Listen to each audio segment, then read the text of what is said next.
Tara, silipin natin yung ano, ilog ng Brown.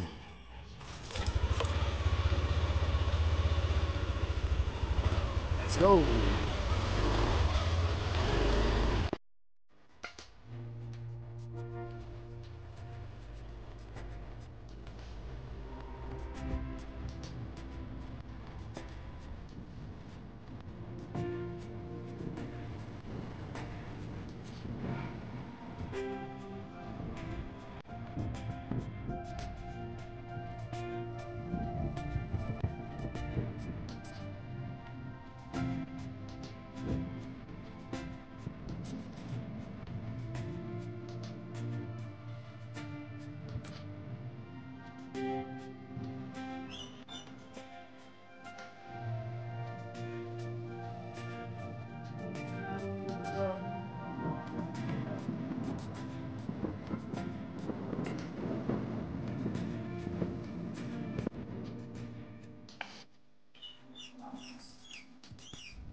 Ikaw man ang uulan.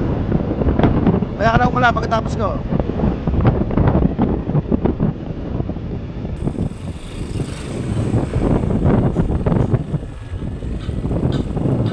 Ayan, nabasa pa yung dito daan, no? May mga lupa-lupa pa. At ang tubig. May ulan.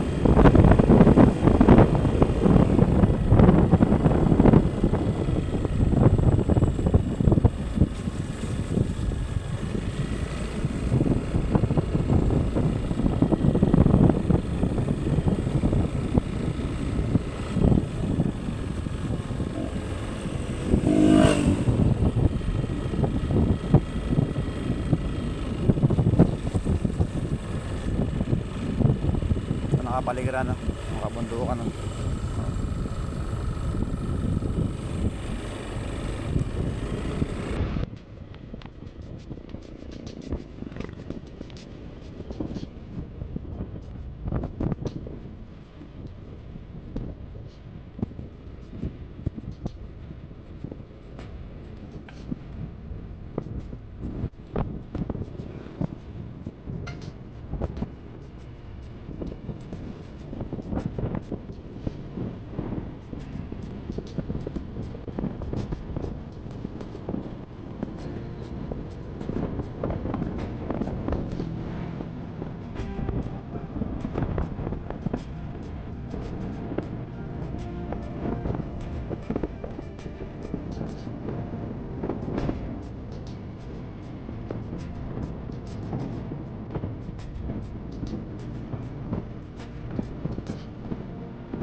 Alright, malapit na tayo sa may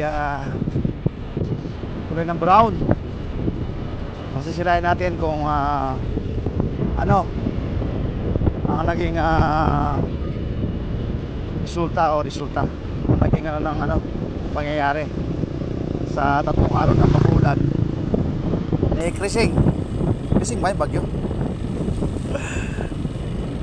Alright. May daan dito, may mga pa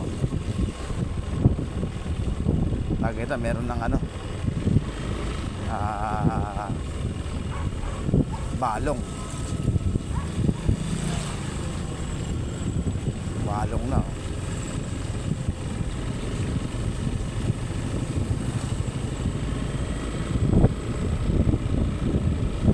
Alright, malapit na tayo. Malapit na ako dito sa tulay ng Brown. Ano pa rin to under construction pa rin siya ng anti-flood o flood control. So ngayon makikita natin siya kung kung malalim siya o malinaw na ba. Alright, ayan, ganda na ng tubig, linaw na.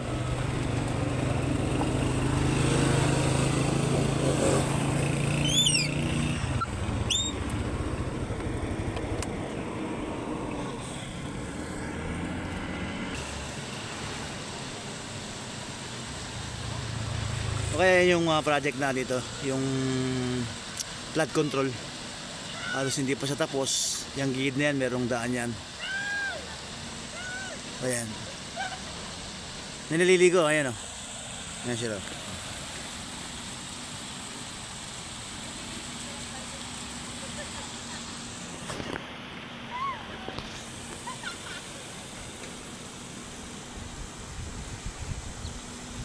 Ayun, tatlong persona yung nakaraang vlog ko.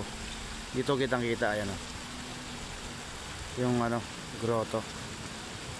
Medyo malikot na siya kaya layo kasi masyado. Okay. So pwede na maligo, malinaw yung tubig, hindi na gano'ng mataas. Tayo sa kabila. Sa kabila naman ito, yan pa rin natatapos. Halos may mga semento na rin.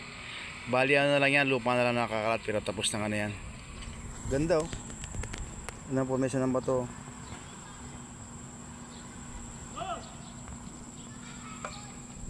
Punta ko simisigaw May mga naliligo na yan Yan po yung ilog ng Brown. So medyo maganda na yung tubig. Hindi na kulay kape. Yan.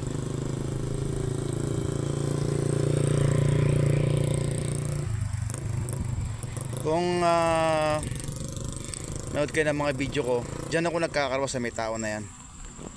Yan. Dyan ako nagkakarwas ng kotse at saka mga motor.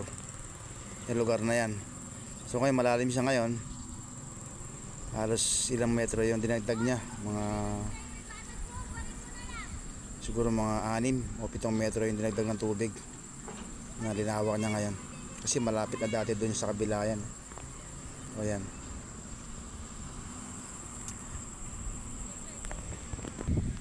Yun, abot na siya doon sa dulo. Malayo na pala yung nagagawa nila.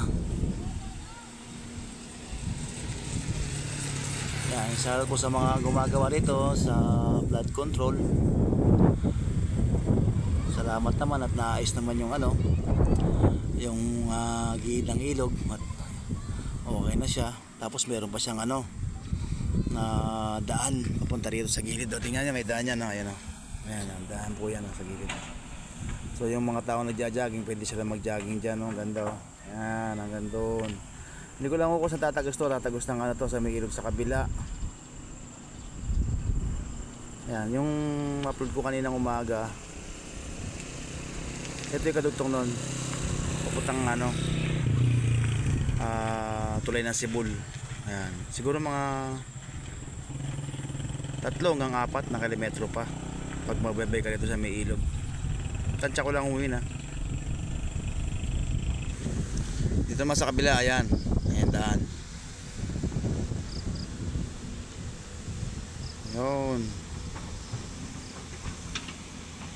Gando, nabaybay ko na yan hanggang sa may dulo na yun. May bangin kasi doon sa may dulo.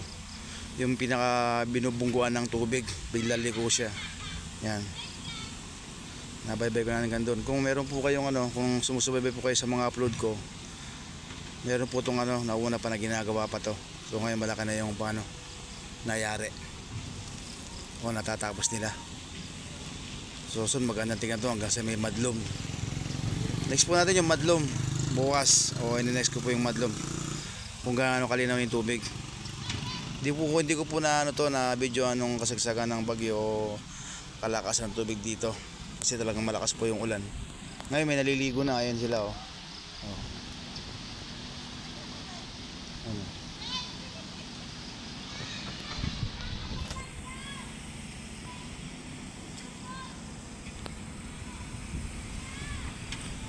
Alright, maraming salamat. Paano po ang aking channel, subscribe DJ Vin Mix TV, ang aking TikTok po DJ Vin, aking Facebook DJ Vin Mix Vlog, yan sa Facebook. Sana pa-support naman po at makatulong din po tayo sa mga nangangailangan kapag may ano po tayo may tutulong. Yan, salamat po sa inyo lahat. God bless. Magandang hapon.